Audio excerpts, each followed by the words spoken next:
REITs in 2025. This is my video reaction for today and stock commentary. Key lessons and topics for investor. Sabi nung The Intelligent Investing with April Tan, panoorin nyo sa kanyang channel. Ako magre-react na lang ako on different slide. So, ba't puro ka na lang reaction? Wala ka bang sariling topic? Meron, tinatamad lang ako. Okay. Eto, may mga contents ako on my Patreon if you want exclusive investing related contents in the Philippine stock market. Check the pinned comment. So, REITs have been doing well this year kasi pababa yung interest rate. Na for sure, babanggitin na ito mamaya. Ito, lesson number 2, interest rates matter a lot. So, REITs, paborito yan ngayon na investment ng madaming retail investor because they're very simple investment, simple to understand. Ako rin dati, malaki yung exposure ko on REITs, pero this year,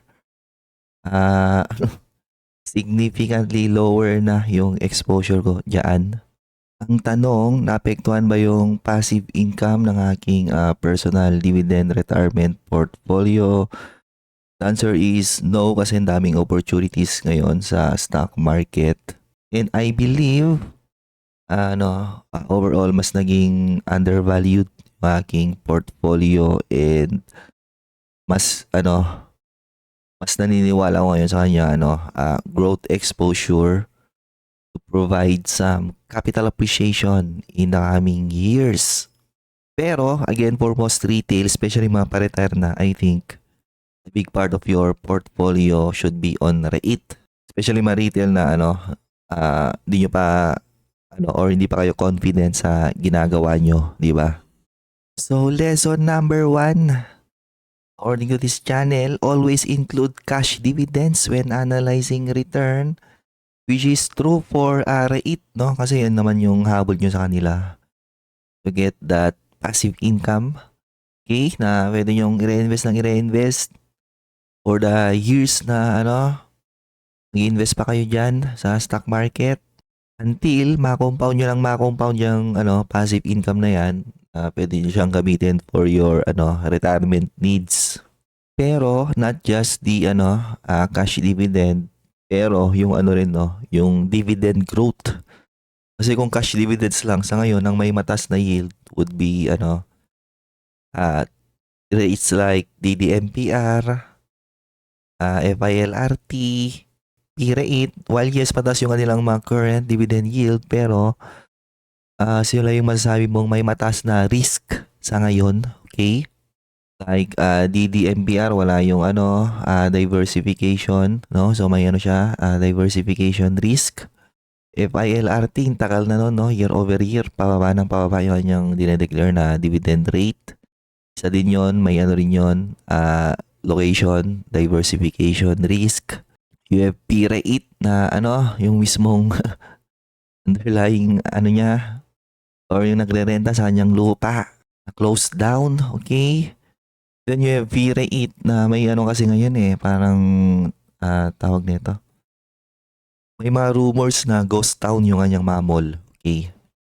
Possible mag-materialize yun considering karon na ngayon ng malaking weakness yung kanyang all home tsaka all day. Yung mga yun, for sure, yun sa mga tenant niya on those malls. Not to mention yung bad publicity ngayon na nangyari. Villar, okay? So, meron siya ditong table, capital appreciation. Since IPO, nangunguna pa rin talaga si A-REIT. Diba? Kasi, nag-IPO to dati, yung mababa interest rate. Kaya, pinitik siya ng pinitik dati. And dahil siya yung unang REIT, madaming excited na investor dyan dati.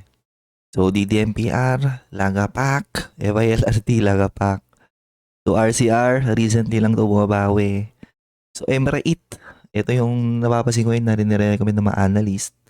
May mga infusion story din siya na headline na kumakalat recently. So, ito yung unang or next in line na Most definitely i-recommend sa mga retail investor. So si REIT, maganda rin yung kanyang price action. So VREIT, no, recently lang nagkaroon ng weakness, no? I think this month and last month. And PREIT, dahil nga dun sa napasara yung yung planta na nagrerenta ng kanilang lupa, and ito yung kanilang cash dividends divided by IPO price. Pinakamalaki pa rin si A-REIT. Okay, kasi yan maganda yung dividend growth niya nung maunang taon niya eh. Recently lang na nag-slow down yung kanyang dividend growth. So DDMPR, FILRT.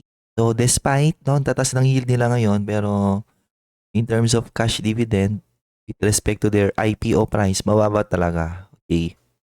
You have RCR, MREIT, almost similar. C-REIT, okay. V-REIT, mataas kasi mataas yung yield niyan. Then P-REIT. And then you have total return basis. Dito na talaga yung makikita, no?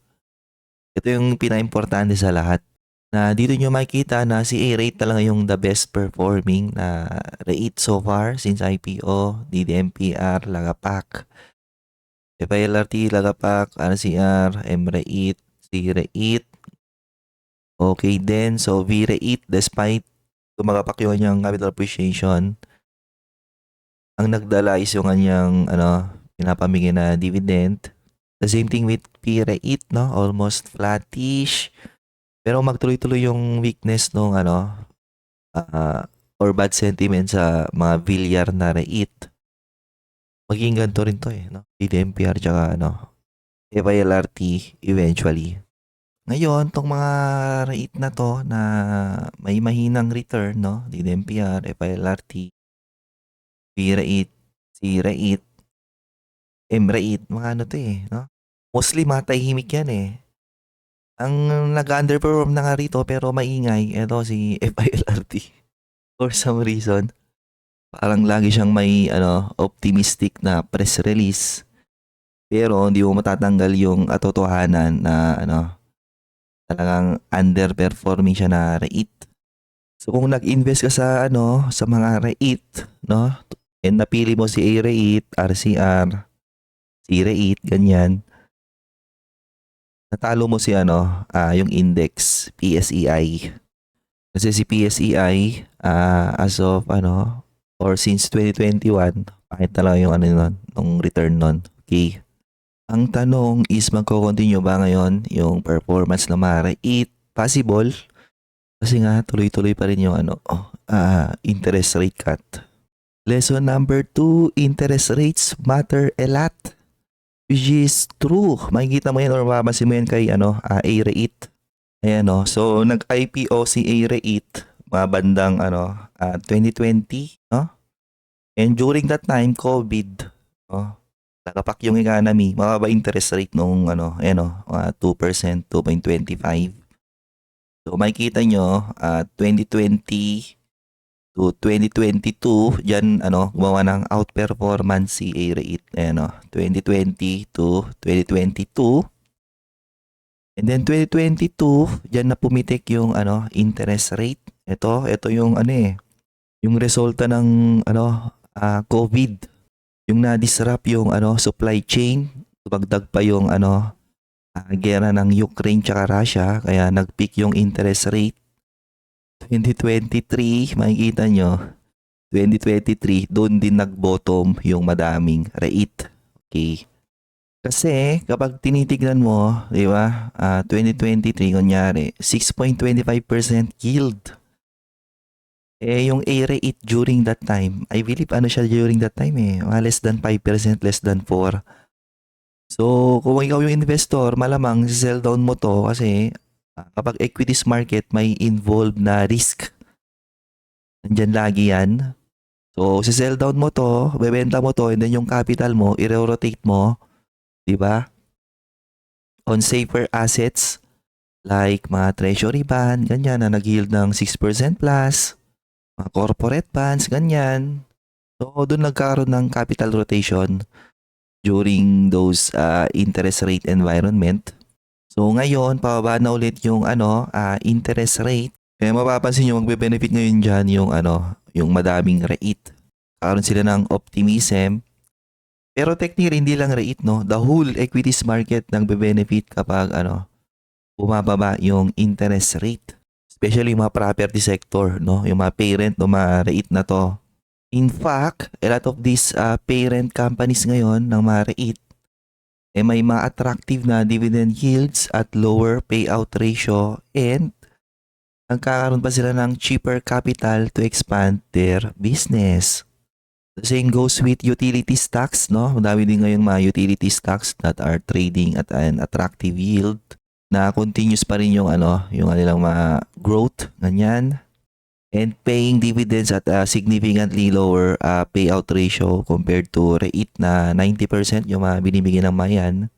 So magpipik yung interest rate, lalakapak yung rate, bababa yung interest rate, kakaroon ng optimism sa mga REITs. Siyempre may mga noises dyan, no? Tulad nung kay P-REIT, V-REIT, kasi nga because of bad sentiment on the Villar stock. Lesson number 3 is know the types of properties that it owns. Na ito yung isa sa mga lesson na tumatak sa akin. Hindi lang yung type of property, yung rin, no? Yung diversification nila, okay? Kailangan laging mix, okay? May office, may mall, ganyan. And yung location nila is nasa iba't ibang lugar. Yan yung problema or naging problema ni DDMPR at saka ni FILRT. Kung saan yung location nila is situated only or in one place. DDMPR sa Bay Area and FILRT sa may Alabang area. Okay? So moving forward, lahat ng mga companies na mag-offer ng REIT, number 1 rule is dapat yung mga properties nila situated on different locations and may mix talaga. Kung hindi nila masatisfy yon, I think so maganda i-ignore nyo na lang sila. Okay? Ang maiba lang dito si si REIT. Medyo kakaiba yung asset nun. Ang question na lang doon is whether moving forward yung mga land parcels nila na tataniman ng solar spread out din nila across different regions. Meanwhile si P-REIT yun din nagkaroon din yun ng issue ng diversification issue. Dapat nga hindi pinayagan yun na mag-IPO di ba? Lit ng asset nun tapos isang lugar lang. Okay. Lesson number 4, be wary of concentration risk na yun yung na-mention ko kanina. Ito yung sa mga na-overlook ko nung bumibili ako ng REIT.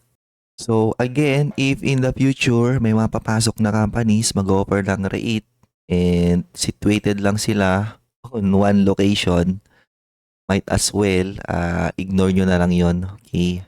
Number 5 is asset injection to drive growth na para sa akin medyo medyo dito mahina yung mga REIT sa Pilipinas. So, nung una, si A-REIT, nangyayari sa kanya to, every time na gumagawa siya ng asset injection, talagang nagiging evident yung dividend accretive na nangyayari sa REIT and then eventually nag-slow down din. Ngayon, on the current status ng mga REIT, although gumagawa sila ng asset injection, makikita mo yan, di siya ganun ka dividend accretive. Tumataas yung dividend rate pero di siya ganun kalaki. So, ibig sabihin may ibang nagbe-benefit on those asset injection. Na personally, I think ang nagbe-benefit mas lalo is the parent company. So yung ginagawang asset injection ng mga REIT ngayon sa Pilipinas is not really for to drive growth pero more on diversification purposes. Okay? Yun yung napansin ko lang. Dati halos office to, ngayon inaluan niya na lang inaluan ng iba't ibang klase ng properties. Same thing with other REITs like RCR. Eventually si Mega World ganoon din daw yung gagawin.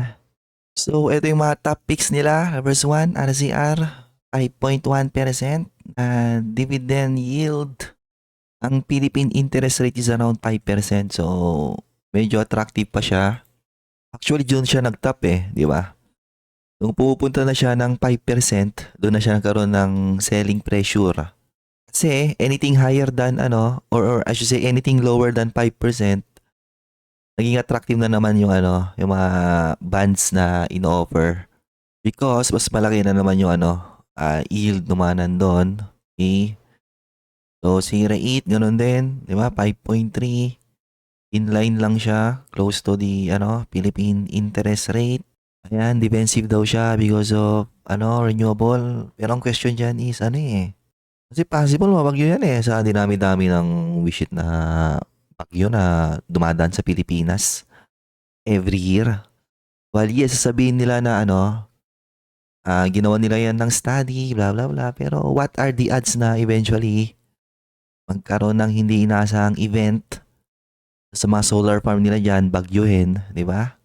So, A-rate, number 3, 5.2. So, lahat ng nasa 5%. So, sa ngayon, di pa nila, rino-promote si M-rate. Pero eventually, pag nandiyan na yung mga news about, asset injection, sunod-sunod na yan na, ire-recommend ng mga analyst. Kasi sa ngayon, siya yung, may mas attractive na dividend yield na may mga, madaming potential pwede siyang inject because malaking company din ang or malaki din yung asset ng Mega World. Okay? And I think that's it